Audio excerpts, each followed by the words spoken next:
우리 주신 말씀 우리 이사야 8장 할 차례입니다. 이사야 8장 5절로 8절까지만 우리 합독하시겠습니다. 야훼께서 다시 내게 말씀하여 이르시되 이 백성이 천천히 흐르는 실로아 물을 버리고 르신과 느말리아의 아들들 기뻐하느니라. 그러므로 주 내가 흉용하고 장일한 큰 하수 곧 아수르 왕과 그의 모든 위력으로 그들을 뒤덮을 것이라. 그 모든 골짜기에 차고 모든 언덕에 넘쳐 흘러 유다에 들어와서 가득하여 목에까지 미치리라. 임마누엘이여 그가 펴는 날개가 내 땅에 가득하리라 하셨느니라. 무슨 말인지 모르겠죠? 무슨 말인지 모르겠죠? 네, 그림을 하나 그렇게 설명해 드릴게요.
우리 지도를 먼저 보고 우리 이 지역을 좀 이렇게 여러분이 봤으면 좋겠어요. 어렵겠지만 그래도 한번 지도를 보는 게 이해가 좋아서 좀 보십시다. 이게 사해입니다. 사해. 이게 갈릴리. 아이고. 갈릴리, 요단강, 예루살렘 요 정도 있고요. 예루살렘이 여기 있어요. 예루살렘.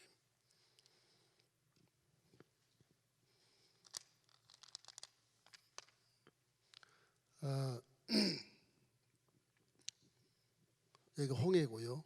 홍해, 시내산. 지금은 이제 이게 파나마 운하가 있어가지고 이렇게 파나마를 수에즈 운하가 있어가지고 이렇게 배가 나오죠. 배가 다니죠.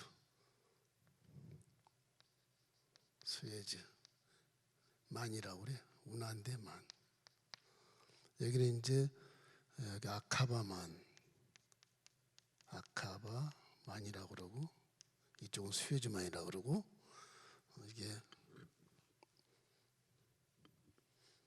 나일강입니다. 나일강. 애굽의 나일강. 지금 이집트 고센 땅 이 정도 있어요. 초지 아주 좋은 땅입니다. 이게 이제 유프라테스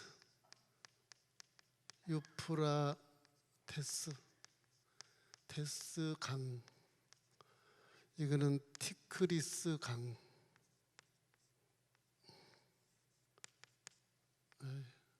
티크리스 강. 여기 이제 걸프만, 페르샤만,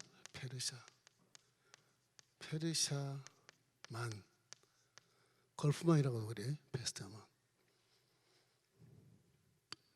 저 나라 이름을 보면은 이제 이스라엘이죠. 이스라엘 아니 남유다,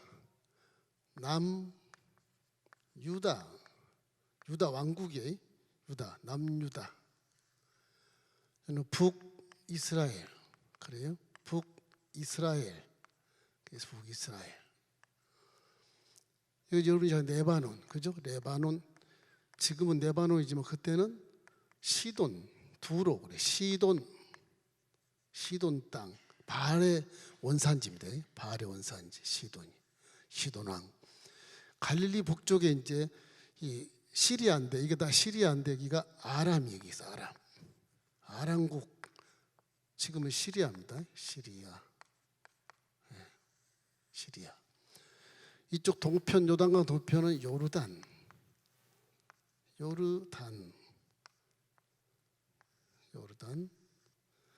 그다음 이쪽은 사우디가 엄청 커요. 사우디 아라비아. 그래서 이게 미디안 광야가 여기가 있어요. 미디안 많이 배웠죠. 미디안. 이게 시리아가 이제 레바논이 이렇게 돼 있고요. 이게 다 시리아 땅. 시리아가 더 유프라테스 강을 약간 칩니다. 이렇게. 그 시리아가 굉장히 커요. 시리아가. 예. 그다음에 이게 터키, 이라크입니다. 요 이제 유프라테스 티크리 강이 이라크. 여기는 쿠웨이트. 나이 드시면 잘 모를 거예요. 그냥 이렇게 보세요. 지금 현재 지도니까 여기는 터키라 그러는데 요즘에 터키라고 안 그래.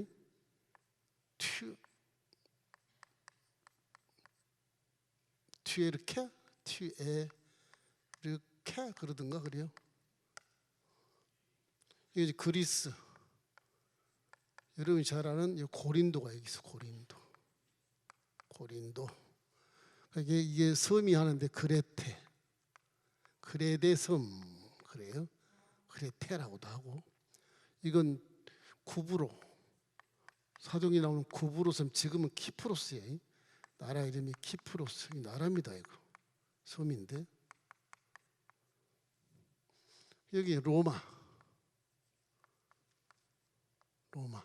이태리죠. 이태리 수도예요. 이탈리아라고 그러죠. 이탈리아.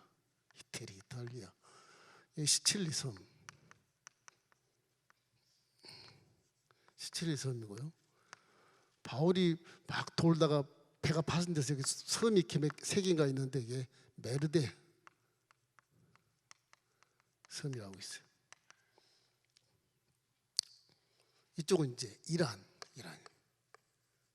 여러분 잘 아는 이란. 이게 이제 전 세계에 이게 이제 지중해라 그래요. 성경은 대해라고 나오는데 지중해. 여기는 흑해 그래요. 여기는 홍해, 페르시아만. 이 걸프만이라고 많이 그러죠. 걸프.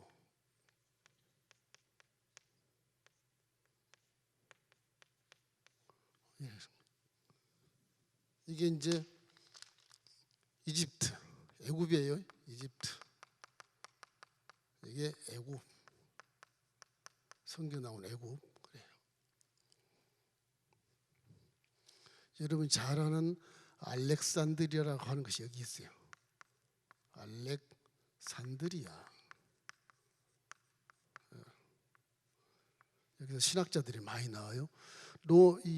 로마가 점령했었을 때 로마 제국에서 이제 디아스포라로 막 신앙을 지키 피난 가다가 여기까지 와요.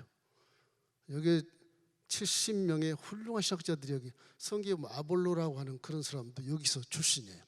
여기서. 이렇게 터키에 왔다가 뒤에 누구의 그 아굴라 프리스길라 그 부부를 만나서 예수를 배우게 되죠. 이게 이제 봐야 여러분 이제 이스라엘 역사를 어떻게 좀 설명할 수 있을 것 같은데, 자 이제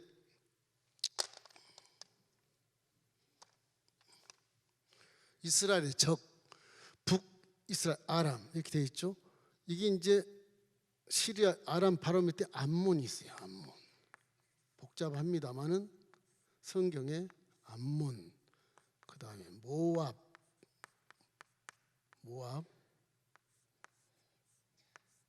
그 다음에 에돔, 사해 바로 밑에 있어요. 에돔 이렇게 되어 있고, 아람이 위에 이제 아수르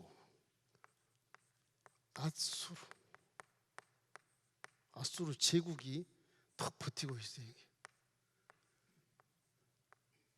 여기 이제 바벨론, 쿠웨이트 변방의 바벨론.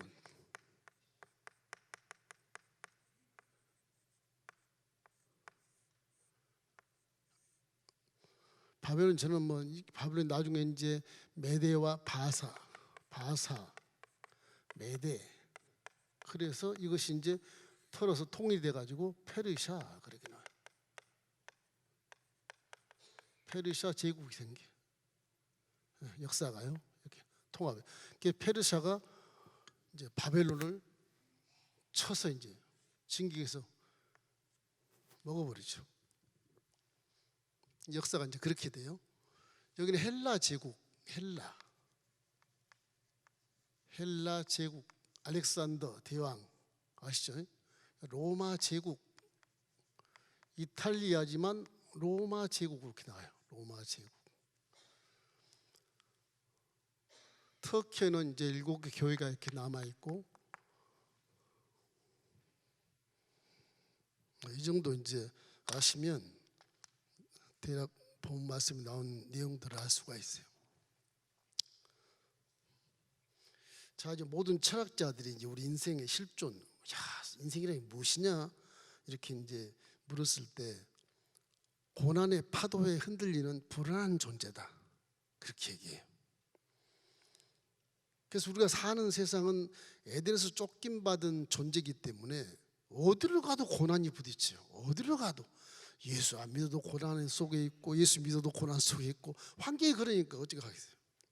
그래 예수를 믿으면 십자가 대속의 복음을 통해서 고난을 극복하고 이길 수 있다. 그런 법을 탁 만드는 거예요. 법을 영적으로. 우리 인생의 모든 사건들은 다 영적인 활동에서 허락된 것이 사건으로 나오고, 그 허락된 것이 나와 만나게 되고, 허락된 것이 어떤 전쟁도 일으키고 어떤 사건을 일으키는 거예요.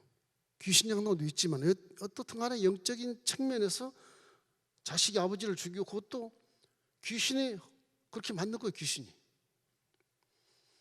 그런 것들이 다 영적인 세계에서 나타나는 현실을 우리가 잘 모르고 살지요. 그러나 영적으로 예수를 믿고 의지하면 이 사건이 내 앞에 있는가를 생각할 때, 이건 하나님이 허락하셨구나. 무슨 이유일까? 원망불명하기 전에 이 고난을 통해서 내가 무엇을 깨달아야 될 것인가? 왜 하나님은 사랑이시라 징계 받는 자가 복이 있다고 그러잖아요. 징계 안 받는 자는 하나님과 관계가 멀다는 얘기죠, 그죠? 고난이 많은 곳이라서. 하나님의 자녀를 이렇게 성장시키고 믿음을 성장해서 복을 많이 받게 하려는 그런 의도로서 하나님이 복 있는 사람이 되기 위한 그런 훈련을 시키는데, 거기에 빠지면 하나님이 아버지가 안 되고 하나님이 아저씨가 되는 거예요. 그러니까 징계 받는 자가 복이 있다. 사람은 반드시 징계를 통해서 성장합니다. 싫지만 그 징계가 고난으로 될 수도 있고, 환난이 될 수도 있고, 역경은 될 수 있지만, 그래서 이 고난의 어려움이 아주 턱에 딱 갈 때까지 와도 믿음을 지켜야 돼. 근데 불신자들은 고난이 턱이 오면 주저앉아버려요. 절망해버리고, 물이 찬 숨이 멈춘 것처럼 그냥 자살해버리자, 그런 생각이 들어요. 이놈 세상 살 게 뭐 있어? 예수를 믿으면 십자가 돼서 고난의 복음을 우리가 이제 기쁜 소식으로 받았기 때문에 십자가를 통해서 이 고난을 이길 수 있다는 것을 성경에 여러 번 기록이 나와요. 넌 할 수 있어 하면 돼. 십자가 대속 보면 내 문제를 다 해결할 수 있는 근간이 십자가 대속의 복음이야. 죄로 따른 모든 저주 하난과 질병과 죽음은 나와 상관이 없어. 이 영혼이 잘 됐으니, 영혼이 눈을 떴으니까 이제 세상도 분별할 수 있고, 영이가 열렸으니까 몸 분별할 수 있고, 마음이 있으니까 깨달을 수 있으니까 십자가를 보면 범사가 잘 되고 강건할 수 있고 생명으로 넘치게 할 수 있는 근거가 복음 속에 있다. 세상이 막 아무리 풍랑이 세게 들어 내 배전을 때리고 흔들리긴 하겠지만은 믿음을 딱 지키면 흔들림 나에게 전 상관없이 고난을 넉넉하게 이길 수 있다. 그래서 사도 바울이 부활한 예수를 만나고 나서 나는 내게 능력진 자 안에서 내가 모든 것을 할 수 있다. 난 세상을 넉넉히 이기느니라 그렇게 고백하잖아요. 여러분과 저도 예수를 믿고 십자가 대속의 복음을 믿기 때문에 복음이 여러분의 모든 일생의 문제를 다 해결해 줄 수 있다고 믿으셔야 됩니다. 그러니까 수고하고 무거운 짐 자들 다 내게로 와 내가 너희를 쉬게 하리라. 하실 것이 무슨 말이냐? 믿는 자에게 능치보다함이 없다. 명확해요. 우리 복음은. 그래서 십자가 대속 복음이라고 하는 것이 어떠한 세상의 고난도 환난도 역경도 믿음으로 이길 수 있다고 선언을 해버린 거예요. 고린도전서 10장 13절 말씀, 사람이 감당할 시험 밖에는 너희가 당한 것이 없나니 오직 하나님의 미쁘사 너희로 감당하지 못할 시험 당함을 허락하지 아니하시고 시험 당할 즈음에 또한 피할 길을 내사 너희로 능히 감당하게 하시느니라. 이 결론이에요. 사실은 구약에 있는 모든 사건들을 당할 때 결론이 딱 예수 하나님을 야로 믿으면 고난을 이길 수 있다. 이런 믿음이 신학이 와서 이제 우리 십자가 대속 복음은 완전히 그냥 문제에서 해결되고 질병에서 노예받고 저주에서 노예받아서 축복으로 가고 우리는 할 수 있다. 하면 된다. 믿으면 못할 것이 없다고 막 선언하고 있거든요. 그래서 예수를 믿으면 생각이 바뀌고 자신감이 넘치고 오히려 행복한 삶을 살 수 있다고 믿으셔야 되는 겁니다. 할렐루야. 지금 목사님 난 고난 속에 있는데 죽겠어. 입장 바꾸라고 생각해봐. 입장 바꿔 놔도 믿음이 있으면 이길 수 있어요. 이길 수 없는 것을 하나님이 그 앞에 놓은 적이 없어. 내가 주저앉으니까 못 이긴다 그러지. 도전하세요. 도전하면 하나님이 이기게 만들어 주셔요. 그게 믿음이에요. 믿음. 그러면서 깨달음이 오고 믿음이 성장해서 복받은 사람의 모습으로 완벽하게 바꿔졌을 때 그 사람에게 악인의 길을 따르지 않냐고 죄인의 길을 서지 않냐고 오만하지 않지 않기 때문에 말씀에 순종해서 복을 받게 되는 거예요.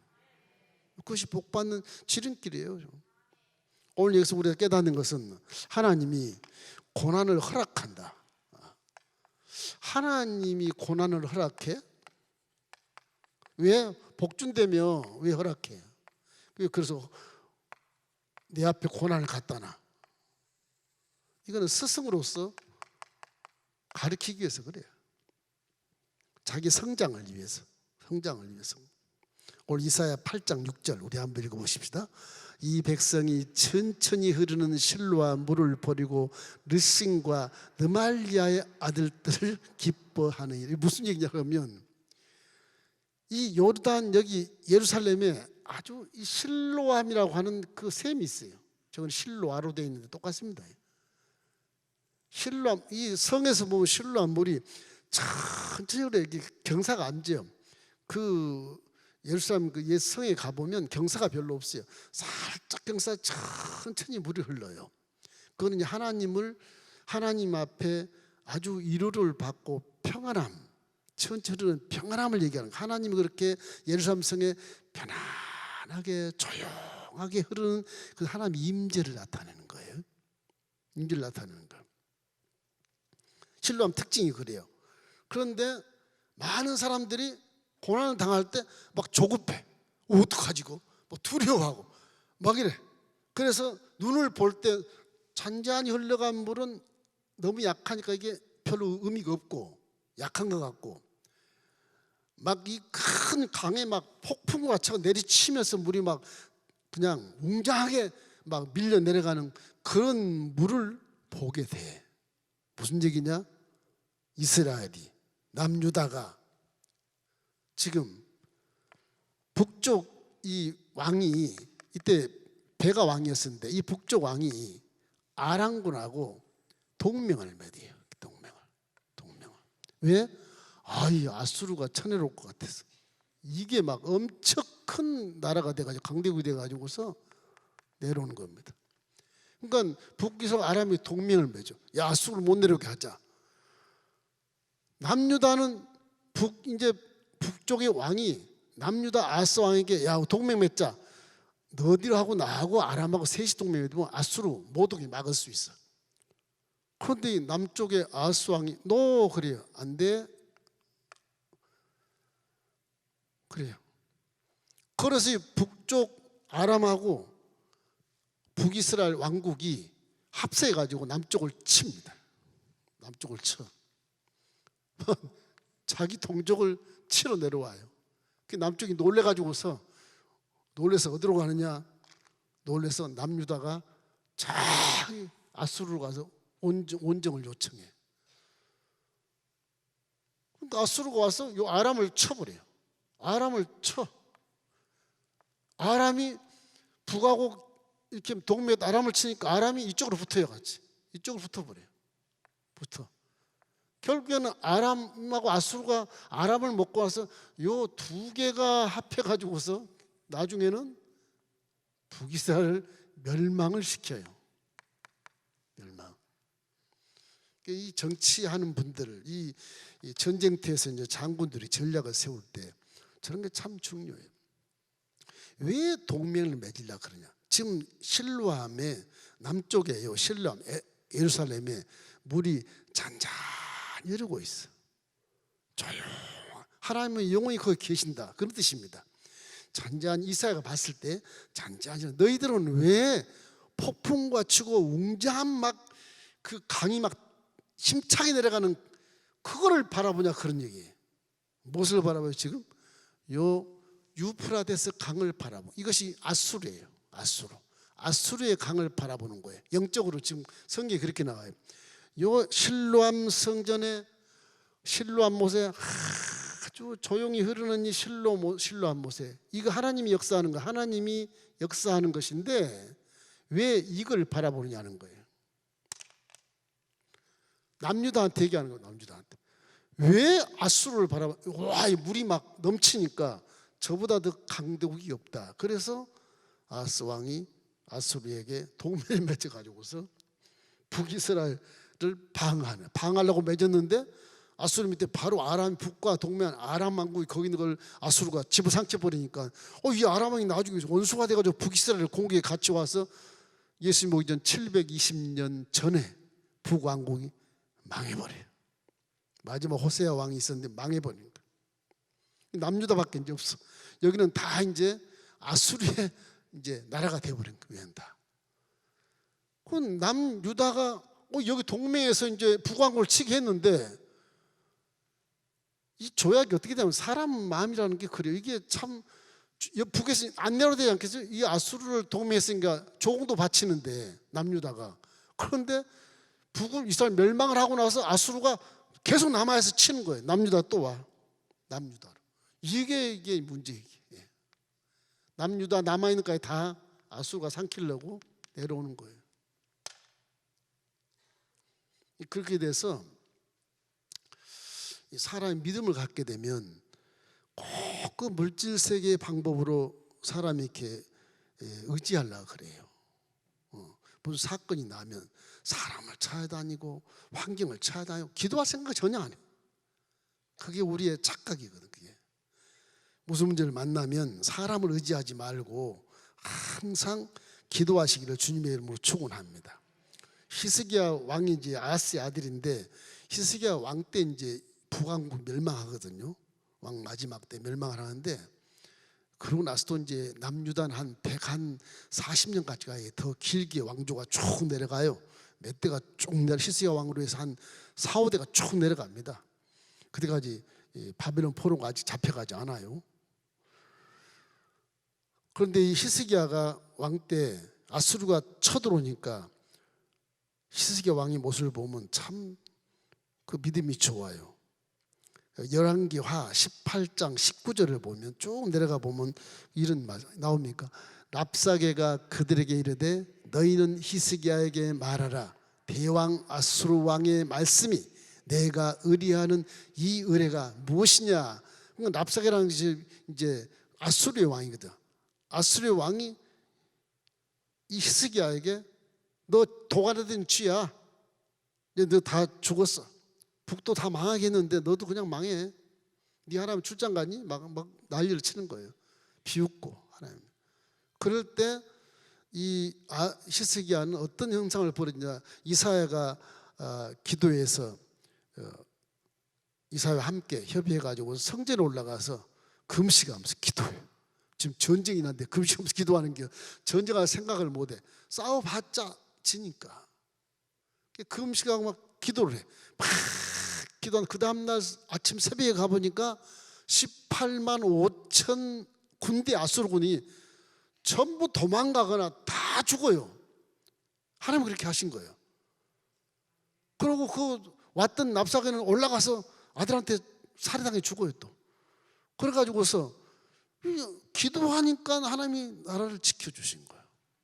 이거 우리에게 교훈 주는 것입니다. 기도가 아무 끝발이 없게 보여도 기도가 하나님이 받으신 거거든요. 그러니까 기도는 쉬면 안 돼요. 무슨 해결할 때 기도를 먼저 하셔야 깨달음이 오고요. 기도를 해야 하나님이 들으셔서 막아주셔요.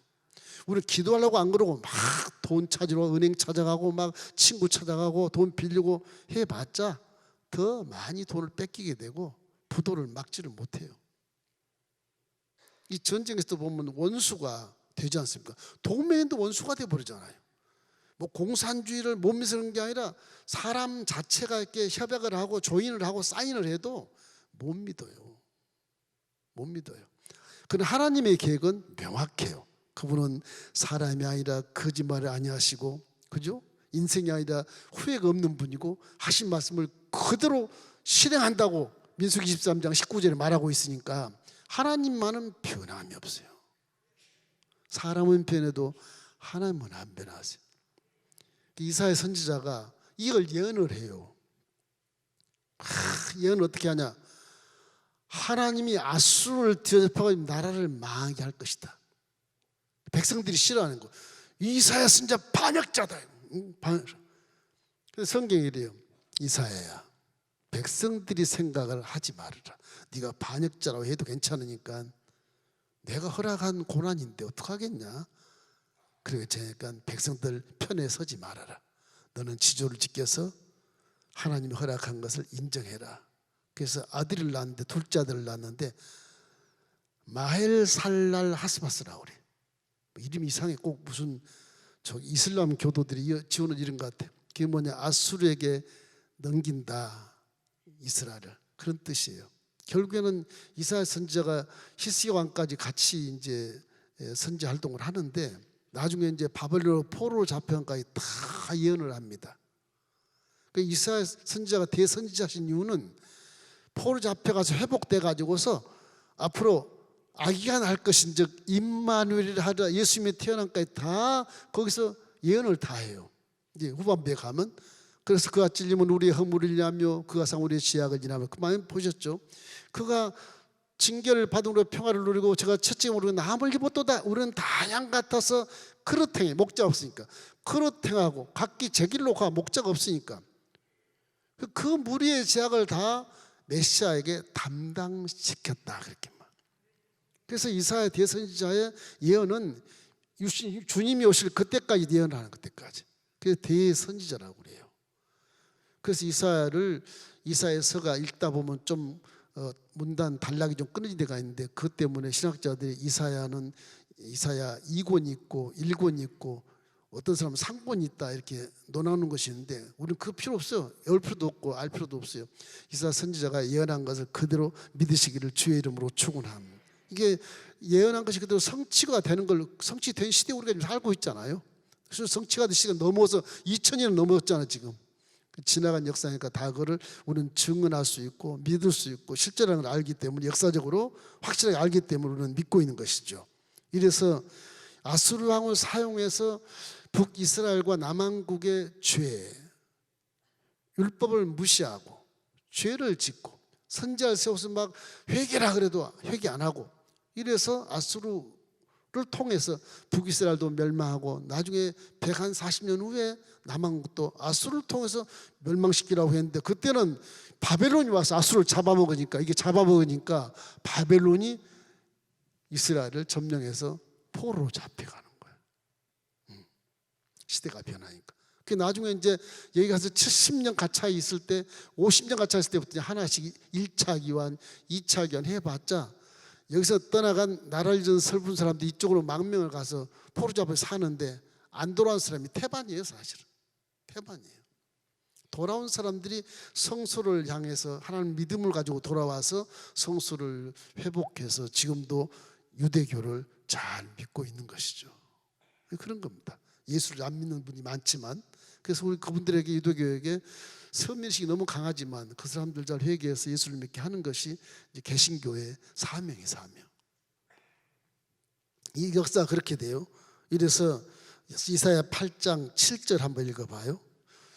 그러므로 주 내가 흉용하고 창이란 큰 하수 곧 아수르 왕과 그의 모든 위력으로 그들을 뒤덮을 것이라. 그 모든 골짜기에 차고 모든 언덕에 넘쳐 흘러 유다에 들어와서 가득하여 목에까지 들어오고 임마누엘이여 그가 펴는 날개가 내 땅에 가득하리라 하셨느니라. 자, 이스라엘 백성에게 이 유프라tes 강이 물이 넘치고 북을 넘치고 남을 넘쳐도 맨 마지막에 보면 주의 날개가 가득하다. 그 말은 이스라엘도 다 지켜준다는 거예요. 하나님은 변함없이 지키고 계신다는 거예요. 그런 환난과 나라 잃은 슬픔까지 당할 수 있는 것인데 하나님은 위에서 딱 날개를 펴고 계시는 거예요. 하나님 지금도 고난 중이지만 하나님이 다 보고 알고 계시고 돕고 계시고 보호하고 계시고 인도하고 계신다. 그걸 말씀해 주는 거예요. 이사야 선지자가 하는 그 예언의 말씀은 아주 항상 정확해요. 그래서 유다 골짜기까지 저 물이 차고 넘쳐서 턱 밑까지 올라왔는데 그런 하나님은 언제나 너와 함께 계신다는 거예요. 예수님 오전 700년 전에 이런 예언의 말씀이 지금 우리도 성령으로 와서 지금 함께 계시잖아요. 볼지어다 내가 세상 끝날까지 항상 너와 함께 하리라. 우리 성령 함께 계신 것을 직접 체험할 수가 있어. 이 당시에 사람들은 직접 체험 못해. 우리는 우리 마음 가운데 성령이 계시기 때문에 체험할 수 있다. 그래서 예수 믿는 사람은 이사야 선지자가 말한 말을, 예언을 반드시 드려야 돼. 이사야 41장 10절 이제 중반부 가서 이런 말씀을, 두려워하지 말라 내가 너와 함께함이라. 놀라지 말라 나는 내 하나님이 됨이라. 내가 너를 굳세게 하리라. 참으로 너를 도와주리라. 참으로 나의 의로운 오른손으로 너를 붙들리라. 이 예언의 말씀들이 척척 들어맞는 이유는 이 그림 속에서 보면 제가 지금 상상으로 그려놓은 것인데, 이런 이제 전체가 내가 더 멋있게 그리려고 했는데 안 되는데 비행기에서 내려오면 쫙 그리면 원금 맞춰가지고 그리면 멋있을 텐데, 관광지 가면 이런 카메라가 있잖아요. 500원짜리 넣고 그렇게 보잖아요. 그런 거 그린 거예요. 여기 아수르까지 보면은 이 조그만 강이 크게 보이잖아요. 막 물이 철철 넘치거든요. 근데 그런 걸 다 이사야가 환상으로 보는 거예요. 그래서 큰 하수, 세차게 흘러내리는 흉흉한 그런 유프라테스 강이 있다. 이게 뭐 예루살렘 주변은 강이 없어요. 바짝 말라버리고, 북도 마찬가지 큰 강이 없어요. 기송강 있어봤자 이 갈매산에서 조금 흐르는 1년 내내 흐르는 강이, 이게 평지라 여기는 무슨 채소 같고 그런 곳이기 때문에 이 물이 별로 의미가 없어요. 음료수도 못 써요. 그래서 로마 제국대역에 이 물 수로를 이렇게 만들어가지고 가이사라의 평지에다가 이 물이 끓어오도록 해놨어. 그 정도밖에 안 돼요. 식수가 없어요. 그러니까 그래도 실로암에서 조용히 흐르는 이것이 하나님의 모습이고 하나님이 함께 있다는 그 의미를 이사야가 가르쳐 주면서, 어찌해서 유프라테스 강에 엄청난 물 흐름, 흉용하고 세찬 흐름을 보느냐 이거지. 그거 의지하지 말라는 거예요. 결국에는 사람이 의지해버리면 그거는 나중에 하나님 마음에 맞지 않다. 사람 의지하지 말고 믿음을 지켜라. 믿음을 지켜라. 뭐 별말 할 거 없잖아요. 예언해도 다 그런 말씀이야. 말씀에 순종하고 믿으면 복을 받고, 불순종하고 세상 물질세계 쫓아다니면 그건 더 망해지게 되고, 그러다가 이제 심해지면 다시 기어와요. 회개하고 막 와서 또 선택받은 자니까 그때부터 다시 시작하려면 벌써 세월은 많이 지나고, 나중에 사명 다 하려고 하다 보면 몸은 병들고 그렇게 또 목회 또 못하게 되고, 그러면 본인만 힘들어요. 사람은 사명 다할 때까지는 천국에서 안 불러요. 이 지상에서 삶도 병들고 하는 것도 다 내 책임이에요. 이게 다 내 책임이에요. 스트레스를 왜 받냐 이거죠. 받지 말라는 겁니다. 성령이 네 안에 계신데 웬 스트레스? 성령이 계신도 알지 못하고 그냥 맨날 교만하고 시기하고 욕심 많고 옆에 사람을 비교하고 죄를 짓고 하니까 그게 쓸데없는 스트레스가 들어와서 병이 되고 그러잖아요. 그런 것들을 미혹되지 말라는 겁니다.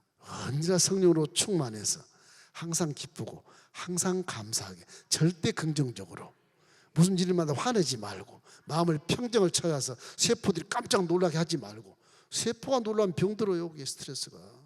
그런 거예요. 그러니까 그런 4차원의 영성을 우리가 항상 생각해 봐야 돼요. 여러분 평안하기를 주의 이름으로 축원합니다. 오늘 저 하늘이 무너질 땅이 꺼져도 지진이 나도 평안하십시오. 왜? 하나님이 날개 쫙 펴고 있으니까. 걱정하지 말아야 돼. 그게 믿음이 그게. 그래서 빌립보서 4장 6절 항상 얘기하잖아요.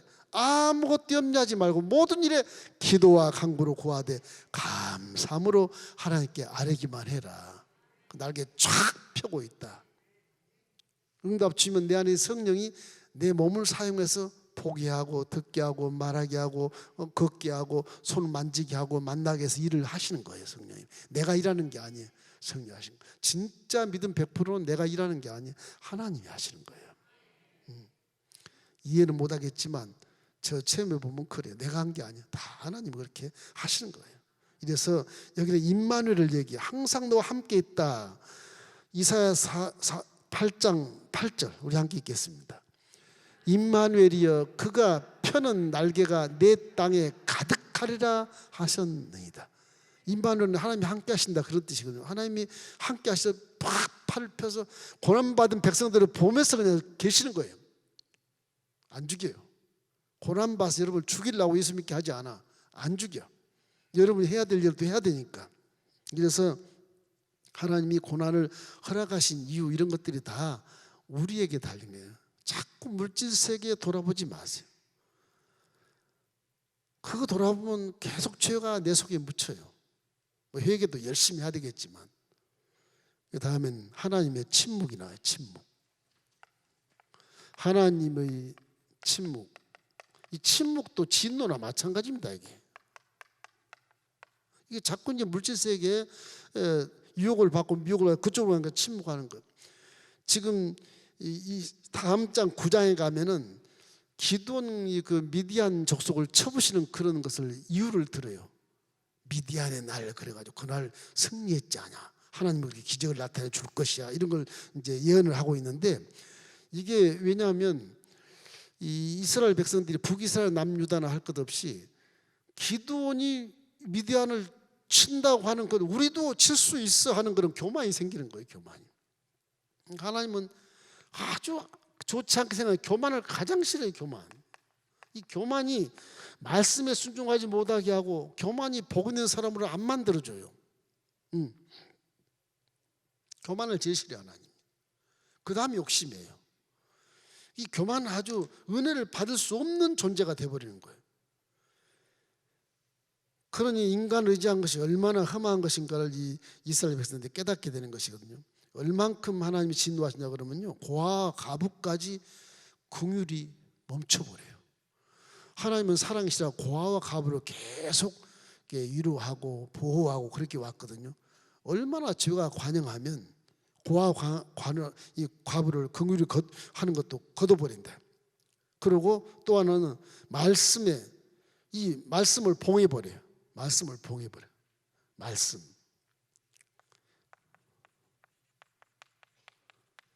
말씀을 봉합을 해. 봉합. 말씀을 펴지 못해. 못 듣게, 못 보게 해봐. 못 보게. 두루마리 책 있잖아. 그 옛날에는 이렇게 마른 책이거든요. 성경 말씀 이렇게. 그 마른 책을 봉해버려. 묶어버려. 못 보게. 이사야 8장 16절. 우리 한번 읽어보시죠. 너는 증거의 말씀을 싸매며 율법을 내 제자들 기운 가운데서 봉합하라. 얼마나 죄를 많이 졌으면 하나님의 진노가 하늘을 찔러서 율법을 그냥 봉해버리라. 그러니까 지금 멸망의 길에 들어서 물론 위에도 선조들 왕들이 악한왕도 있고 많이 있었는데 그래도 율법은 안 봉했거든요. 말씀을 안 봉해. 여기서 말씀 봉해버리는 거예요. 얼마나 진노가 심어. 그러니까 결국에는 이사야가 예언할 때 와, 하나님이 이렇게 율법을 봉해버리니까 이 말씀을 들을 수도 없고 순종할 수도 없고 이건 망했구나. 그래서 장신에 준 예언의 말씀을 인정을 하고 이사야가 바벨론 포로까지 예언을 다 하고 700년 후에 메시아가 내려온까지 예언을 다 해요. 말씀 봉해놓고. 그러니까 말라기 이후에는 한 400년간은 아무 소식이 없어요. 이 이사야 선지하고 나서 한 300년 정도 지나갔다가 400년 동안은 아무 소식이 없어요. 그건 구약과 신약의 중간기인데 그것이 기록이 되지 없어요. 거기 기록한 책이 하나도 없고 정경을 해서 그 집어넣으려고 신학자들이 많이 일었었는데 사본이 없어요. 그 400년 동안에 하나님이 성령 충만한 자에게 대필해 준 글이 없어요. 400년 쏙 빠져버립니다.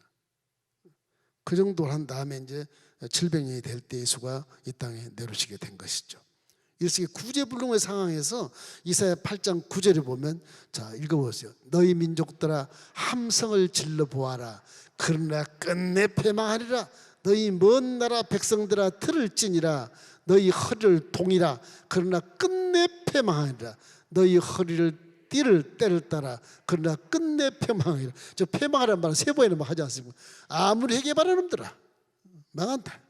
얼마나 화가 나셨으면 그랬을까.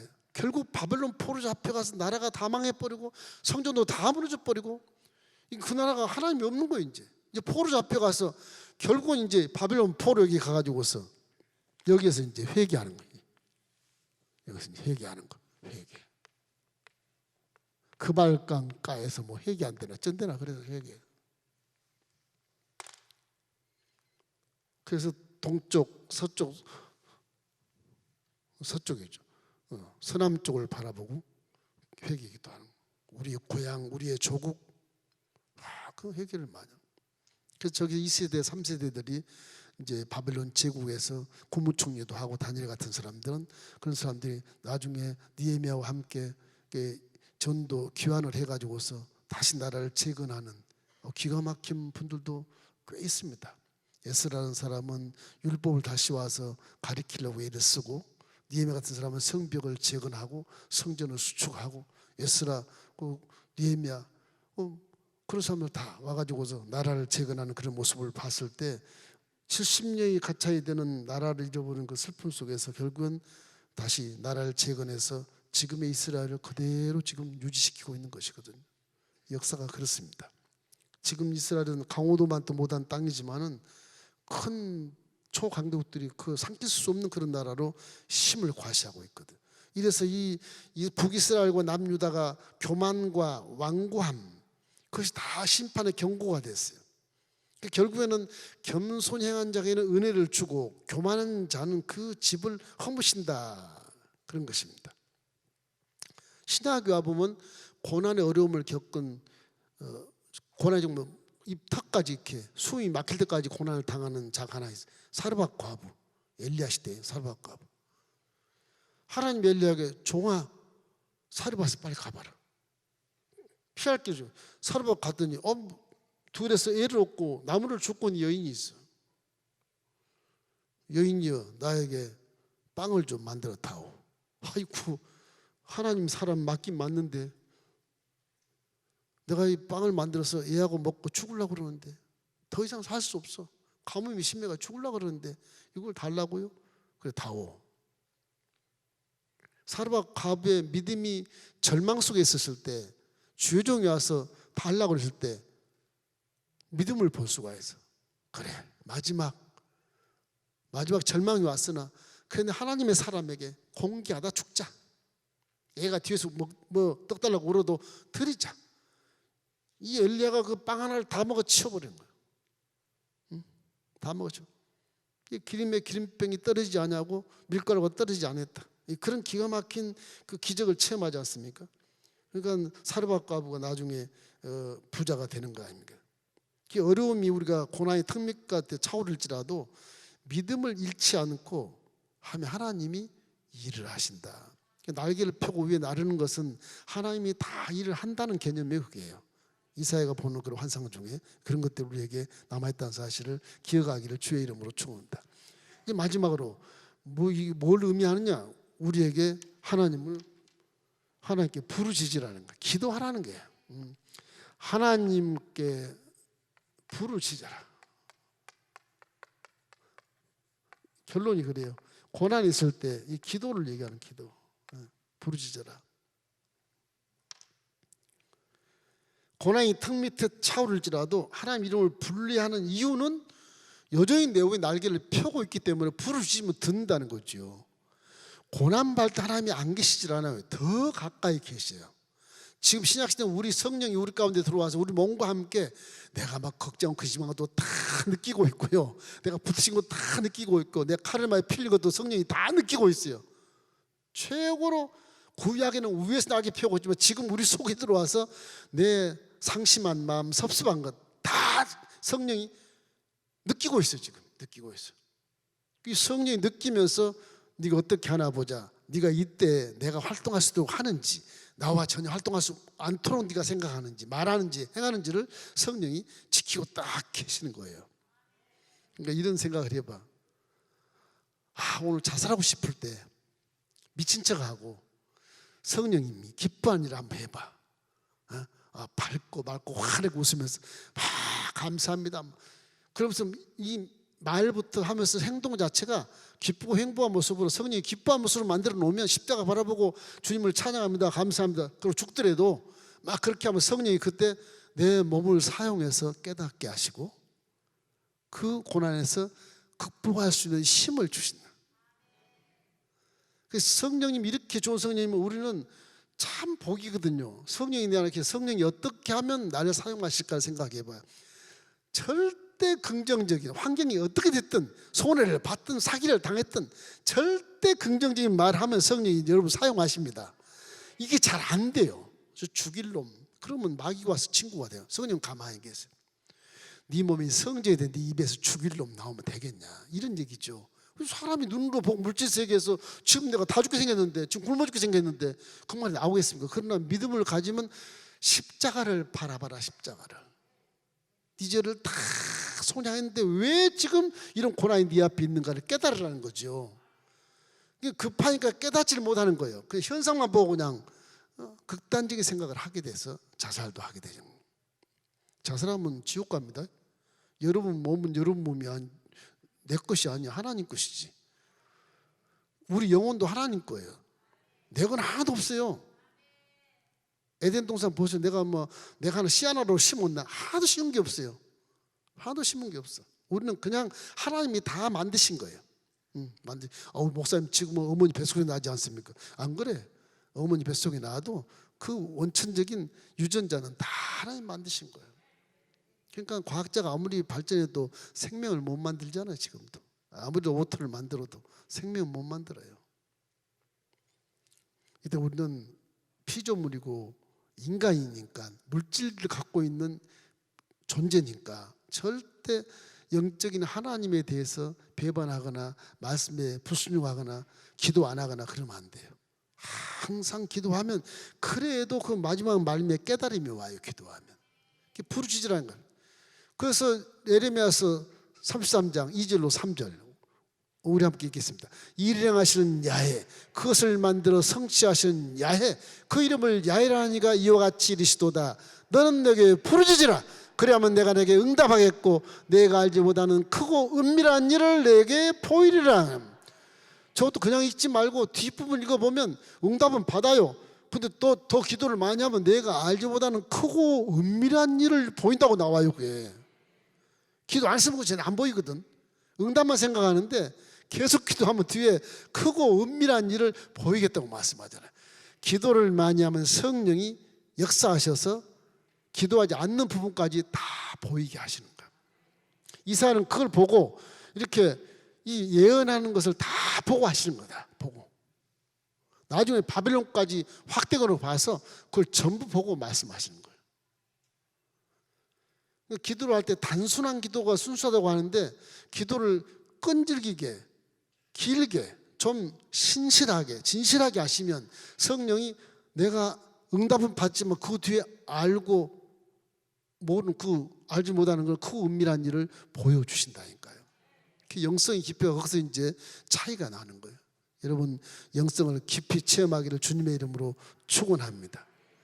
여전히 하나님이 떠나지 않고 우리 함께 하시기 때문에 하나님 날개를 여전히 펴있지만 약속과 일하심도 변치 않고 계시기 때문에 우리는 내 속에 성령이 계심으로 이제는 신약시대는 더 부르짖어야 돼. 할렐루야. 더 부르짖어야 돼. 그래서 하나님 열어가신 고난은 좀 섭섭하지만 그래도 우리는 믿음으로 이길 수 있다. 그 믿음을 항상 가지시기를 주의 이름으로 축원합니다. 고린도전서 10장 13절 우리 함께 읽겠습니다. 사람이 감당할 시험 밖에는 너희가 당한 것이 없나니 오직 하나님은 미쁘사 너희가 감당하지 못할 시험 당함을 허락지 아니하시고 시험 당할 쯤에 또한 피할 길을 내사 너희로 능히 감당하게 하시느니라.